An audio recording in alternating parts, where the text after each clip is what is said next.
Okay, welcome to Golf Away Tours podcast, a new podcast uh, from us here at Golf Away Tours and talking about all things golf travel. Given that we're based in Canada, we're aimed mainly at Canadians, but we'll provide information on the world of golf travel to anyone wanting to listen. We're going to have some fun with this, talking about our experiences, our personal experiences, discussing some of the big name destinations, but also focusing on some of the spots around the world that people may not have considered for the next golf trip. We're going to talk a little bit about just travel news in general, what we know that we can pass along from the world of golf travel, some tips for traveling that we know from dealing with from traveling a lot ourselves and then dealing with clients who travel. So some great tips that people can use for their trips down the road. And then we're also going to talk a little bit about, booking conditions, things that we deal with on a daily basis and people just won't know. And we want to pass those along so that people understand, if you want to book a course, when do you book it? How far in advance? How difficult it is to get on certain courses around the world? What the new destinations are. Lots of really exciting things about golf travel. So we're excited about that. We're excited to share that information with our listeners. And of course, down the road, we're going to have some great guests on as well from around the world and who can offer some expertise from a local perspective as well. So we're really excited about getting started on this. And so let's get going. So joining me today are my two colleagues in the office at Golf Away Tours, Matt Palermo and Ron Judge. Guys, how you doing? Good. Great. How are you? Good. And obviously it's a bit of a different time, sometimes or down the road we'll be doing this hopefully from our office, but right now we're each at our own homes during this time of COVID-19 and trying to sort things out. And that's one thing that we're going to touch on later in the podcast is how that's really affected the world of golf travel. It's affected obviously everybody's lives from a lot of different perspectives, but from a golf travel perspective, how does it affect things and what are we looking at moving forward and how are people dealing with their existing trips? And we'll obviously get into that as we move forward on this podcast. But before we get into that, guys, we just wanted to talk a little bit about who we are. Yep. And so the company itself, I'll touch a little bit about that, and then I'll pass it over to you guys for you guys to tell the listeners how you got involved and what you guys what your experiences are like. So Golf Away Tours, we've been around for over 20 years. We are a boutique golf travel company. We a small company, but we do really customized trips, and we don't do the bucket trips. We don't, in terms of setting up a trip and then inviting people on it. We get the customers to come to us and with an idea for their experience, and we customize it for them. And we send people to all the best golf destinations around the world. A lot of our business is UK and Ireland. We'll be talking a lot about UK and Ireland as we move forward on this podcast. And they're definitely destinations that are that we're passionate about and that our clients really love. And so that's what we're really going to be focusing a lot of our time on. But at the same time, we obviously send people all around the world, South Africa, Australia, New Zealand, Caribbean, you name it. If there's great golf, we find it and we send people there. So we are a partner of the PGA of Canada. So we do work with a lot of PGA professionals across the country, and we love our relationship with them. They're great professional people who love to put together experiences for their members and for their friends. And so we put together a lot of trips for them, and we love working with them and really are proud of our partnership with the PGA of Canada. We do sponsor a lot of local golf and local golf tours, and are really tight with a tight-knit community here in and around Toronto. We service people all across North America, really, mostly Canada, but all across North America. But the core of our business is around the Greater Toronto area. So we definitely have a really tight-knit community here in and around Toronto. So I did say we do have, mostly bespoke and custom trips. We do put together the occasional trip experience that we invite people on. The one that we're focused on right now, and Ron, maybe you can touch on this a little bit later, because I know you've been heavily involved with the planning on it, but it's for the Open Championship at St. Andrews, the 150th, which unfortunately has now been pushed back a year. But now will be in July of 2022. So we're already still the 150th. It's still the 150th, and it's still not too early to book. 2 years from now, but we still getting people booking already. So that's something we're going to talk about, and something that we've done a few times already. It's a curling and golf trip. We call it the Sweep and Swing. It's in Scotland, and we've done it 3 times with some incredible guests. Cheryl Bernard and Glenn Howard and John Morris and Brian Mudrick have all been on previous trips, and great hosts. And we really have a great experience with that. And so we'll be doing that one again. We'll touch on that down the road. But to start off with here, guys, I want to get the listeners to know who we are, who you guys are. So I've talked enough so far. I'm going to pass it over to you guys. Matt, maybe I'll start with you. Give us a little bit of information about yourself. Sure. So I've been at Golf Away now for just over 4 years. Started as an intern as a placement for my post-grad schooling at George Brown. That was after a few years in the sort of television and radio industry, and just was looking for a little bit of a change, and was going to school and got hooked up with TJ, and then been there ever since. An avid golfer like you two guys and most of the people who are going to be listening and watching this.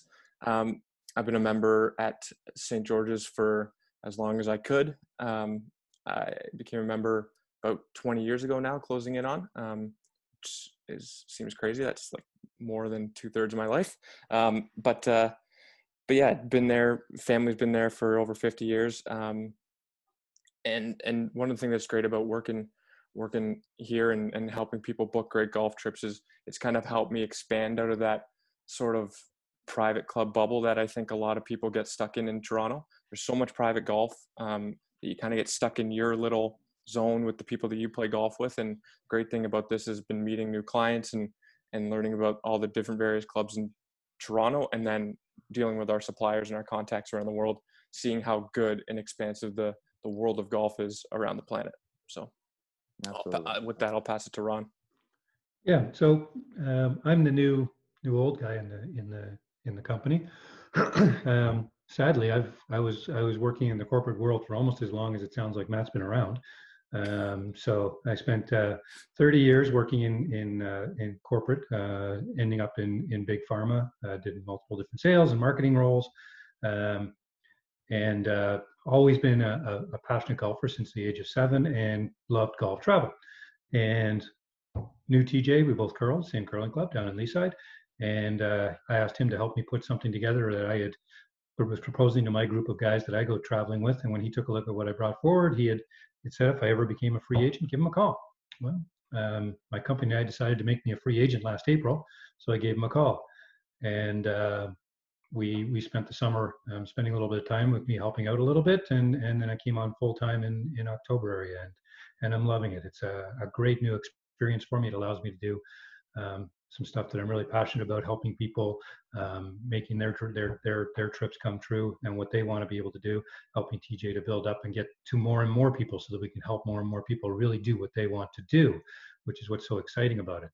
I really like how happy and engaged everybody is when I talk to them in this, as opposed to my past life where I spent a lot of time fighting with people.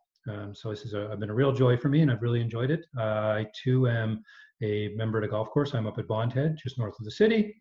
A member up there, public player before that for a little while. I curl with TJ at Leaside, as I mentioned, and live in the Toronto area, and just really looking forward to continuing to work in this for the next few years. It's just a ton of fun. Yeah, fantastic. It's great having you guys on board, obviously. And Ron, we've talked golf travel for years, so it's great to have you now full time here. And we have a lot of fun in the office, and we were talking about that just before we started this. How we have a fun office, and that's one of the things we miss with this with COVID-19 thing, is just the interaction we have, and just we're also passionate about what we do. That it's fun just to jibe back and forth and talk about different destinations, and I really do miss that. But so that's why it's good to get on here and talk a little bit about that, and hopefully we can share that kind of experience with people. So myself, I'm a lifelong golfer, just like you guys. I play now out of Scarborough Golf and Country Club here in Toronto.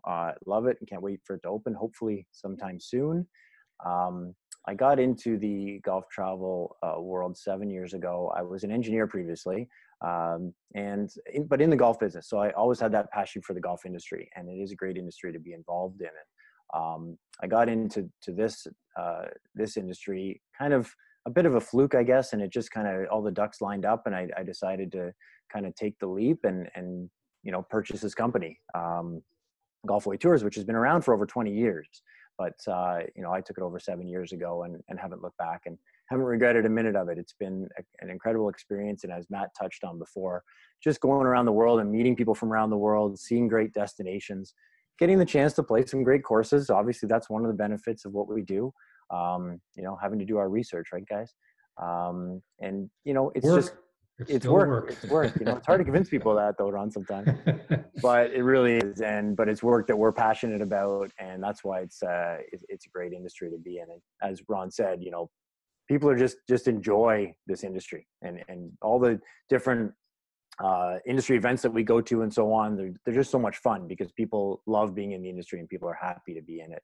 For a lot of people, it is their second or third career, but they get into it and they don't leave. So anyway, we want to share that passion with people as we talk, you know, moving forward on these podcasts. So we're going to get into, you know, what we like to talk about in the office all the time. And that's our favorite destinations and where we like to go and our favorite golf courses. And, you know, there's no right answer, is there? People like golf courses for different reasons. They like golf destinations for different reasons. So, you know, for us to share that, what we love with our listeners to start off with, we'll give people a bit of an idea of sort of where we're coming from. So, Ron, let's start with you this time. What's your favorite golf destination? Yeah, and we talked a little bit about this, and I remember I said this to you guys that it's like trying to choose between your children and choose the favorite one, because every place has so much to offer. And I love many different styles of golf, but if somebody really put me up against the wall and forced me to say it, I'd have to say Ireland is the most favorite place I've ever been to. Is that even English? Most favorite is my favorite destination that I've been to. Combination of the fact, I mean, I love links golf. I love the tradition of links golf. I love the turf. I love the experience. I love the bad bounces. It's a great excuse for my score, and really, really enjoy that aspect of it. Been to Scotland a couple of times. When I did Ireland, though, it has this different aura about it, different type of topography. Especially over on the west coast, you have the beautiful dunes, just absolutely massive, gorgeous dunes that frame where you're going, and a little bit up north when I was up there as well. It's just stunning golf, and you get the best of unbelievable scenery combined with just fantastic links style golf. Just love it there. Right on. And you're not alone there, obviously, and we'll get into that. But Yeah, Matt, I'll pass it over to you. Yeah, and obviously, before I started working here, I hadn't actually ever even been overseas to play golf. I've been down to the States a little bit, so my sort of love for the two destinations we saw a lot in Scotland and Ireland is continuing to grow. But a place that jumped out to me right when you kind of proposed that question was Pinehurst. Obviously the resort itself, the accommodations, top class, spa, different incredible food options with the new brewing company there. And then the recently, sort of a couple of years ago, upgraded Deuce, which is their sort of 19th hole, which they redid. They used to have two pro shops, like a US Open pro shop and just the regular Pinehurst one. They've kind of combined those two into one super pro shop, and now they've got this amazing restaurant right off the 18th green on number 2. And then obviously the golf at the resort's incredible, but there's just in the area, there's so much amazing golf. There's Dormy Club not too far away, Mid Pines, Pine Needles, Tobacco Road, 25 minutes up the road. Like it's just such an incredible condensed area of just top class golf. And then top it off with number 2, US Open Rhoda Golf Course hosting again in 24. And then with the restoration of number 4, the golf there is just top class. And then the one thing that's great about the resort is they seem to be one of those destinations that really gets it. They know how to keep clients and guests returning, and then they know how to market themselves in a way to bring new people. They had the new 9-hole par 3 course, the Cradle opened up a couple years ago, and that's constantly expanding. They've now got speakers kind of riddled around the grass, so you can, everywhere you go, you can hear this just fun music going around all afternoon, and They have a little bar called the Pine Cone, and you hit that thing 3 times in the 9 holes. So lots of fun, relaxed stuff going on, and it's just a destination that I love. And I have to shout out my 2 guys, Larry and Fro, at the Bag Drop. Those guys have been there probably, I think I read, over 50 years, and they treat every guest like you're the most important person on the planet. And I've been going there my whole life, and if I pulled my car up to that front entrance, both those guys would be there, and they'd know, oh, Matt Palermo. Somehow they would recognize me, and they would know.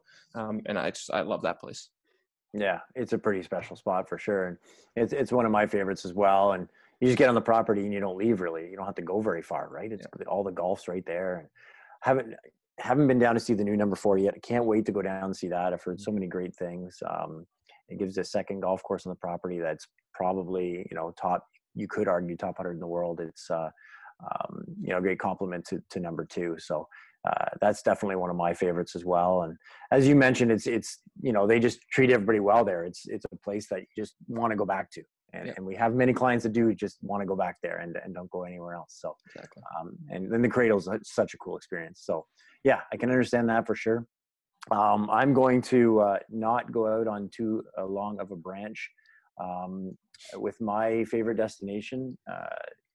Obviously Ireland, as Ron mentioned, is one of my favorites. I love Pinehurst. So many great spots around the world. But if I were to pick one and had to go to one only, or if somebody were going somewhere for the first time, it'd be St. Andrews for me. You just can't beat it. It's the home of golf. It's just got such a magical feeling to it. You walk into the town, or you drive up towards the town, you see the town in the distance, and it just gives me goosebumps every time. And every time I go there, when I have to leave, I'm just so excited to get back again. And I can't wait to get back there for the 150th Open, which we'll be going to in a couple of years, and hopefully get there before then. But, so much great golf. Obviously the old course is what it is. Everybody knows the old course. And those who have had the experience playing it understand how special it is. But there are so many other great courses there in the town. The New and the Jubilee and the Eden, and all those courses offer such great variety of golf. And the fact that you can walk from your hotel to the first tee is so cool, and then walk to all the pubs in town, and so many great culinary experiences there. The history in the town with the cathedral and Old Tom's grave, and the castle at the end of the town, the university. It's just such a magical place, as I said before. And so that's my number 1 for sure. Of course, there's some great golf in and around the area as well. With everybody who goes to Carnoustie, all of our clients end up going up the road to play. Everybody goes to St. Andrews, goes up the road to play Carnoustie. And then also Kings Barnes. And as we've been talking in the office recently, the new course that's opening up in a couple of weeks, fingers crossed, Dumbarnie Links, which is a new course just 25 minutes down the road. A new links course that's going to be, near the level of a Kings Barnes. And we'll talk a little bit more about Dumbarnie down the road. So that would be my destination. And I know it's not going out on too much of a limb, but it's just always been your favorite. It is actually probably, if I was to look at it, the place that if you're going over to Europe or to the UK, Ireland for the first time, it's the first place to go. Yeah. I mean, how many times do we get asked, right? Which is better, Scotland or Ireland? And you're like, geez, it's so hard to say. And more to your point, Ron, Ireland has a lot to offer, not just on the golf course, but, the people in Ireland are just unbelievable in terms of welcoming you in. And they're so proud of where they're from. And, the Guinness experience is just so great, right? But I always say to people, if you haven't been to either before, then you got to try to get to St. Andrews first. That's always got to be number 1 on the list. Yeah. And then I'd go to maybe Ireland the next 2 times. You know what I mean? So, but St. Andrews just has that trump card that, it's the spot that everybody has to go first. So, so we're going to jump into now, not just destinations, but specifically favorite golf course. As we go through this podcast over the next number of months, we're going to talk a lot about individual golf courses. We're going to talk about holes that we like. We're going to talk about a lot of cool things because we're so passionate about the golf courses that we play. So we're going to start off right now and let everybody know that who favorite golf course is. And I think, we've talked about this before we got onto this podcast, and unfortunately we're not very creative or we don't differ much in our first golf course. And so I think all of us have agreed that our favorite golf course that we've ever played is Royal County Down in Northern Ireland. Mm-hmm. Yep. That would be it. Ron, why is it so special? Oh, what an unbelievable golf experience. I mean, just walking onto that property and standing on that first hole, the dunes all frame up. And it's from start to finish, every hole presents a really interesting and unique challenge. There's some really fascinating holes on it. You're driving over massive hills where you can't see the fairway, and down in, and then the ball runs forever. You have some really interesting short par fours. You have an interesting par three perched right up on top of the property, which is just a fantastic golf. It's just, it's hard to explain without going there. I mean, it's every hole. You just walk to the next hole and you go, oh, I didn't think that one could be any better than the one I just played. But it's just start to finish. Every hole is a strong, great hole. And you know, we get a number of people saying that they don't love the golf course because of the blind shots. That is one quirky aspect of the golf course, right? I think there are 6 or 7 tees where the tee shot is blind. But I always say to people, even though it's blind, it's still fair in the sense that, well, first of all, you should have a caddy when you're there. That helps. But also they give you aiming points. And on the other side, it's relatively open. Wide open, So you're not hitting into a narrow fairway over as a blind tee shot. You're hitting into a fairly open area. So you'll find your golf ball most of the time. And obviously if you have a caddy, even more often. But it is a great, great golf course. And our favorite, Matt, your perspective? Yeah, I mean, it's a lot of what Ron just said. I mean, what was cool is when I played it, it was a couple years ago, and I was doing sort of a little tour around the north, and it would have been one of the last rounds of golf I played, if not the last, if I can remember. But you play so many link style golf courses, and some of them have similar feels, and but there's something about County Down that after the first couple holes, when you start to make your way back towards the hotel and you get that first tee shot, when you are kind of hitting and looking into the big mountains in the back, I don't know why, that just it was like an awe moment when I turned around and you're like, holy smokes, this is a different sort of feel. And then it's just like the par, some of those par fours are just amazing. The par threes are great. And I don't know, I didn't mind that. I haven't always been too keen on blind shots, but for some reason there, it didn't bother me too much. And maybe it's just because playing more links golf, I'm starting to get used to it and I'm starting to appreciate it more. People always say that, if somebody designed that now, they'd be crucified for it, right? But this was designed so many years ago by, old Tom and Harry Colt having a. But the blind shots are also mostly off the tee, into the green. It's pretty fair. It's in front of you. Yeah, absolutely. And that's, I don't like shots up over hills and when you can't really see, and I don't like hitting way up. You're often hitting down to the green or flat. And I think it's just tons of fun. Couple of things that for me make it such an unbelievable golf course. The back nine is very good, and it doesn't get the respect it deserves, probably because the front nine in my mind is flawless. It's nearly perfect. It opens up with a fairly easy, somewhat reachable par 5, relatively wide off the tee. Then it has a couple of tough par 4s. The fourth hole is an unbelievable par 3 from a perch tee, looking back towards the Morton Mountains, as you mentioned, Matt.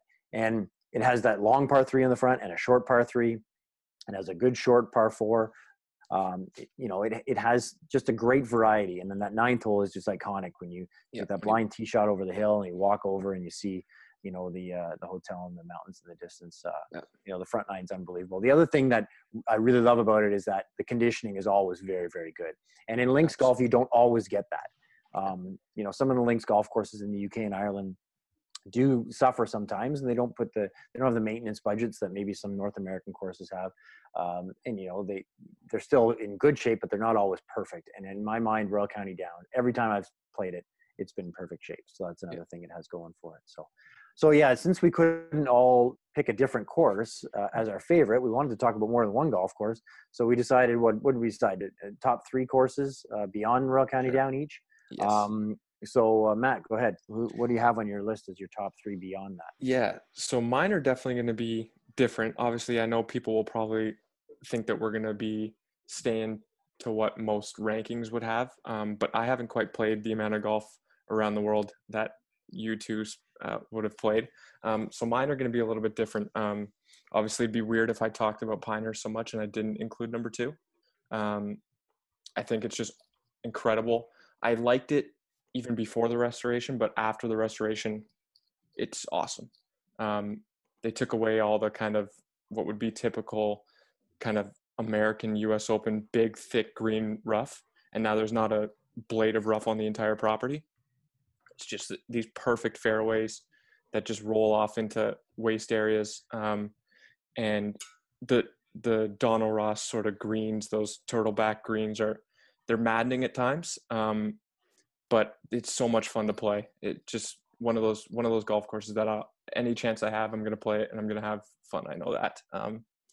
The other one would have been one that I've only played once. Well, the other two I've only played once, but one of the more recent sort of big name courses I got a chance to play was the Straits course at Whistling Straits. I was lucky enough that I made a little trip to Wisconsin last year, right around this time actually. And this is why it's in the list for me for a Toronto-based golfer. Is the flight is an hour and 20 minutes to Milwaukee. Yeah, so easy to get to. Yeah. And then you're an hour maybe from Kohler, and then you have so many good golf spots there, but the Straits course is a different beast. Just one of those golf courses that it has this championship feel on the property right when you step on the first tee. Just big, expansive. It's a little rugged because that's the style of golf course it is, but it's also just kept perfect. If that makes sense. Like, I don't know how it's both of those at the same time. And some of the par threes on that golf course are amazing, just ridiculous. The one criticism I heard when I was there was people think that there's a few holes that are too similar. I mean, which I get, but is that bad if the holes that are relatively similar are incredible? I don't know. Maybe that's just me, but it's a beast of the courses, that's for sure. Beast. And I was lucky enough to play it with like no wind, so that's maybe I'd have a different view on it if I played it. It's an awesome spot, and we're going to get to see it hopefully later this year with the Ryder Cup. Yeah, exactly. Go. Yeah. And then the last one I'd put in here probably wouldn't be on a lot of people's list, but it's one that I had a ton of fun at the day I played. And I think it's just an incredible golf course that maybe just doesn't get the shine it should, but it's the Glashidi course at Ballyliffin. I played it what would have been probably 2 months before the Irish Open in 2018. So it was in ridiculous shape, just amazing shape. And there's so many awesome perched up views, especially on a lot of the par threes, where you're kind of a little bit perched up and you're hitting down, but where you are on these tees, you can see the entire property. And then you're just looking out at this endless ocean. And if it's not the most northern golf course in all of Ireland, it's got to be pretty close. Yeah, I believe it is. And then 2 great golf courses on that property. The other one doesn't get the respect it deserves either, the Old. But yeah, the Glashidi has a little bit more wow factor to it, doesn't it? Good. Just so good. It's a great spot. That's a great spot for sure. So 3 good ones. Ron, what would you have on your list? Yeah, so mine are going to be a little bit different than that. So I'll start with, it was the first championship course that I played when I went to Scotland so many years ago. A little bit further up north, and that's Royal Dornoch. Absolutely fantastic course, and I truly enjoyed the experience. And really challenging. It was a windy, rainy Scottish day, and given that it was my first major championship course that I played up there, that might have a bit of an influence on why I loved it so much. But I'll tell you, it was one heck of a track. It had some really fantastic golf holes.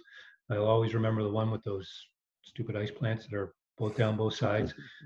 Makes it into a ridiculously difficult straight hole, which doesn't really work for me. And they have changed that hole. Iran, I don't know if you've I didn't know that. They actually just changed it, and I think that it's just opening up this year. They've designed a new 7th hole that's now pushed to the right. They got rid of some of the gorse bushes on the right, and it parallels the existing hole, but it's right on the edge of the that escarpment thing there. Essentially. So it has the views now over. Nice. It's still a long brood of a par 4, but it won't be lined on both sides by. It'll be gorse bushes on one side and then cliff on the other side. So it'll be easier. It'll be, yes, yeah, way easier. Yeah. Hey, another nice thing about the course is the fact that it is perched up a little bit, and then you have that down part where the Yeah. whole course kind of lays out in front of you. It's just gorgeous up there. So that would be up in my top three as well. These are in no particular order. Sticking in North America, after that, I know I should be having more Ireland, but they're all just so stunning. But if I took a look at some special courses I played, I had the chance to play at Oakmont, and that was an unbelievable experience. I've never played greens like that before in my life. Um, they were slowing them down for maintenance 2 days later, and they were still the fastest greens I've ever played in my life. Mm. Such a difficult golf course. They took all those trees out there as well. So now the whole course lays out in front of you. And I was privileged enough to play it with the past president of Oakmont, and was able to go into some of the nooks and crannies of the clubhouse and see some of the history there, and get some great stories about the time that Cabrera won there, and how that event got put together. So it was an absolutely unbelievable experience, and undeniably the hardest golf course that I've ever played. Yeah. A combination of the rough and the greens. When I watched them play 18, I watched Dustin Johnson hit a driver and iron in there and put it in stiff on the last hole, in the last round. And I can remember my third shot being a long iron. I mean, it's just insane how tough a course that is. So, and then I'm going to cheat for my last one, and I'm gonna not choose one, but I'm going to choose a little complex that we all should be very proud of in Canada, and that's Cabot, both the links and the cliffs. I could come up with one, but I'm not going to today that I would prefer. But what a golf experience. When you go there, you are living and breathing golf, because quite honestly, there's nothing else in the area other than a distillery, which is nice. But the golf it was Scotland or Ireland in Canada, and it was in fantastic condition. The greens were a little slow because when I played it, Cliffs was relatively new, and they were still in their baby in their greens a little bit. Just some of the most unbelievable golf that I've ever played. And then you pair it along with the balance of the trip going up to Highlands Links and across over to PI. It's just a fantastic experience. But the Cabot Complex is outstanding. And I do agree with you. It is one of my favorite spots, and we are very proud of it here in Canada, and we should be. It's and it's become, you know, the new hot spot really, and we do a lot of business there. With people wanting to both come into Canada, and also Canadians that just, you know, don't want to spend other currencies or don't want to travel as far, and they head to Cabot and have just an incredible experience, because those two courses, and now they're opening up a short the 10-hole par 3 course, and it's going to be an even better facility as the years go by. It's a pretty cool spot. So yeah, I mean, you guys have obviously named off some great ones, and ones that would normally be on my list as well. You know, I always have a tough time, and you know, I do rank courses for Golf Digest and Score Golf Magazine, and they both have their criteria that I have to follow, and it makes it a bit easier to break down where courses fall. But there's always that other criteria of just experience and just your overall feel of a golf course that sometimes you know, trumps something else, that trumps the actual numbers that you put together. So you know, when I talk experiences, and what course I'd like to go back to, it might be different from, you know, how I would rate the course from a technical perspective. So I would say, you know, on my list, I would have to put the Old Course. It's not just the golf course itself, which I love, and a lot of people aren't blown away by the Old Course, and I understand it. You know, you don't get the vistas, you don't get the views, it's not even only a couple of holes that go up, you know, close to the water, but it just has such amazing movement to it. It's a very playable golf course. You can score out there, and that's one reason why it's so fun. But it's also got so much movement, the massive double greens, you know, you can have a 150-foot putt. You know, you can have shots out there you just don't have anywhere else. And then just the magic, as I've said before, of being in that town and playing with a caddy on the oldest golf course in the world. And it's an experience that is second to none. So I'd put that on my list. I'd also put another course in Scotland, not far down the road, or down the coast, I should say, in North Berwick, which is great course. A bit of a quirky golf course, but has so much history in the way of golf course architecture. A lot of holes out there, like the original Redan hole is out there. You've got the Biarritz hole, You got a lot of golf course architecture history there, which is great. It's also a very playable golf course. People love playing it. It's got some quirkiness to it. It's got a wall in front of one of the greens in the 13th hole. It's just, quirky but fun. And a lot of people, when they play quirky golf courses, don't always love them, don't always come away enjoying their round. But for some reason, everybody we talk to that goes to play North Barrett comes away having loved the experience in the golf course. And it's just a fun course to play. And then the other one I'd put on there is, to go to the other side of the world, is and again, as you mentioned previously in the podcast, Ron, you love the links golf course and traditional course. I'm the same way. I love firm turf. I love playing in conditions. I love trying different shots, having to hit a low shot in certain conditions, having to play against the wind or the rain, and playing ball on the ground quite a bit. And so this course plays that way as well. And it's Royal Melbourne, which is down the Sand Belt in Australia, and hosted the President's Cup last year. An unbelievable golf course that just has such cool bunkering and really neat shots coming to the greens, some great green complexes, and is a really great golf course to play. So I'd put that on my list as well. So, but I mean, guys, all over the world, we could talk about this for hours, right? Oh, and easily. how many great courses we played, and you can get to the hidden gems, if you will, of the world. And we'll get to that in another episode down the road. Absolutely. We'll talk about our favorite hidden gems, if you will. But it's just fun to talk golf courses. And so that was great perspective from you guys. So yeah, moving forward, I think what we want to talk about to finish this off is a little bit about what we're going through right now. And this issue, obviously, with COVID-19 and all the restrictions it's putting on all of our daily lives, and how it's thrown our world upside down. And obviously, in terms of golf travel and travel in general, who knows what's going to happen? Who knows when things are going to come back? But we wanted to touch a little bit on how things are with our existing clients who are going to be traveling, or maybe still are in 2020, and then we're looking forward to 2021. So it's been interesting how the industry has really pulled together and said, okay, let's try to keep people positive about these things. And if they're going on a trip this year, or they were supposed to go on a trip this year, instead of canceling, let's get them to postpone. And so everybody's kind of banded together that way from our suppliers' point of view, and said, well, look, we're not going to refund money, but we're going to get people to postpone. We still want them to come back. We're going to honor the 2020 rates if they want to come next year or the year after. Heck, even Carnoustie is allowing people to postpone until 2023. Yeah. So, everybody's got different timelines because some courses are easier to book than others.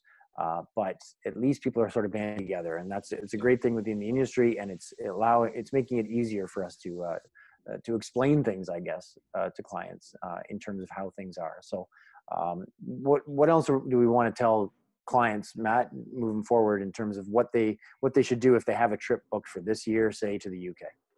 Yeah, I mean, and the one thing we're constantly pushing is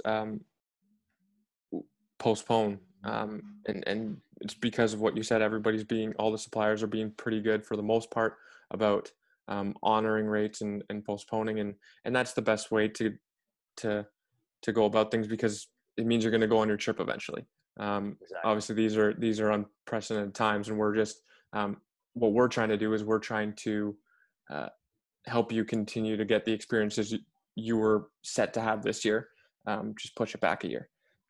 So if you did have a trip booked and you were supposed to go this summer, especially if it was later in the summer, if it was earlier, you'd probably already done this with us. But if it's the later July, August groups, maybe time to start thinking about when would be a good time next year, and just trying to gather your group and just see, I guess, what the best dates would be for next year, because by next year we'll be back and it'll be a busy year. So the earlier you can get to postponing your trip, the better, because there's going to be people just generally booking for next year as well, right? Absolutely, so and that's already booking staying up, on top of it. Yeah, and obviously we do hope that everything's good by this time next year. We don't know 100%, but we're planning on that anyway, right? But Ron, doesn't that make it more difficult for people booking new trips for next year? Well, it really does. I mean, we for those of you that are on our mailing list, you saw a little surprise urgent note come out from us because it caught us by surprise. Yeah. County Down and Port Rush opening up their books. They opened them up at the end of April. or the beginning of April, sorry, right after Ahead of the end of April, Easter. that's right. Yeah, it should have been today, Right actually. after Easter. Yeah, it was supposed Yeah. to be today, even earlier than usual. Caught everybody by surprise, and for all intents and purposes, they're pretty close to sold out on a bunch of their dates. We know Muirfield is sold out for next year. It doesn't mean though that there isn't opportunity out there. There are still times at most places, Muirfield accepted. It's really just a question of having a little flexibility. If there's specific courses you really do want to play, give us some options. We'll work with you and figure out through our suppliers who we can get for where we can get you and when we can get you on. And there's also some opportunity as I take a look at it and been talking with people to start to explore some of we call them hidden gems, but they're not even necessarily hidden. There's some fantastic golf. Matt brought up Ballyliffin. Northern Ireland has got a treasure trove of golf courses, which there'll be opportunity next year, and they'll be very eager to have guests coming in to see them. It's an opportunity for them to start to raise their profile as well. Northern Scotland, the same thing. Maybe even down into England, there might be a little bit more opportunity down in there to get to some of those places that you've always thought, I wouldn't mind getting there. This might be your opportunity to take the chance and get down there. If by chance your trip happens to fall apart for this year. I mean, I know I was talking to a client today, and they're still expecting to get to Cabot this year. So it's not that everything's gone for this year. But Matt's absolutely right. If you're starting to have any concern at all about traveling, it is starting to fill up. A little flexibility to go to some of the more interesting places might be an option for new trips, and make sure that if you do have a trip and you're not comfortable traveling, you get going on it real soon and start your rescheduling process. Yeah, and you're right. And going back to your point about the sort of hidden gems, but I think the top courses are going to recover, and they're also going to be jam-packed for next year. So maybe it's a time to really support those other courses that, that rely a little bit on visitors, and get over to some of the courses like you mentioned in the Northwest Ireland, up Ballyliffin, Rossapena, all that area. I mean, you can get an incredible golf trip up there for great value, and you've still got some time to do it. Whereas county down in Portrush, it's going to be tough to get on for 2021 already. Right. Well, and quite frankly, some of the remoteness of them is the only reason that they're not considered amongst the very, very, very, very, very, very best anyway. It's just they're a little bit more remote, and it's the place. I'm speaking from reading and listening, right? Reading my own, listening to TJ and Matt talk about it up there. I haven't been there. It's the top of my list of places to get to. Yeah. Absolutely, Northwest Ireland is where I want to go to because it looks unbelievable. Yeah, absolutely. So yeah, it's tough to book a new trip for 2020 to the top places because obviously with everybody rebooking their trip from 2020 to 2021, a lot of those times are gone already. And so if people are thinking about going to the top courses for 2021, really got to jump on it pretty quickly. Some of the courses, and one of the great things is that courses and ourselves, we're being a little bit more flexible in terms of our terms. The non-refundable deposits are not as strict anymore. We're wanting people to book and not wanting people to be scared to book and risk, not being able to go on their trip. So that's another thing we can talk about when people call us is just a little bit more flexibility. And it all depends on the destination, but there is more flexibility in the industry right now, which is great. And we're all excited to get people back traveling again. And it'll be a little while yet, but we're excited to talk about it over the next little while still, and get people going next year. So, I'll say something really crazy, which is remember by this time next year, you better have your 2022 in place as well. If you want to get to some of these top courses, it's actually never too soon to start talking with your buddies about pulling them all together and getting all the cats herded together because it's sometimes tough to herd those cats. And absolutely. And, if people are in particular in 2022 looking to go to St. Andrews for that open, we've already got accommodation booked and the accommodation sold out for the town already 2 years in advance. So, if people are looking to go and watch that incredible event, you can't wait on it. You got to book it sooner. People always ask us, right, when do you book these things? And they're shocked at how early you got to start booking. But anyway, this has been a great start. Great chatting with you guys. Good catching up, obviously. We obviously catch up on a daily basis talking about our trips, but it's nice to talk a little bit about just what we would normally banter around in the office on a daily basis. A little more normal. Yeah, and excited to share this with people, and we're gonna do this again towards the end of May or early June, and hopefully we're out playing golf soon. Absolutely. All right, guys. Hey, everybody. Ciao.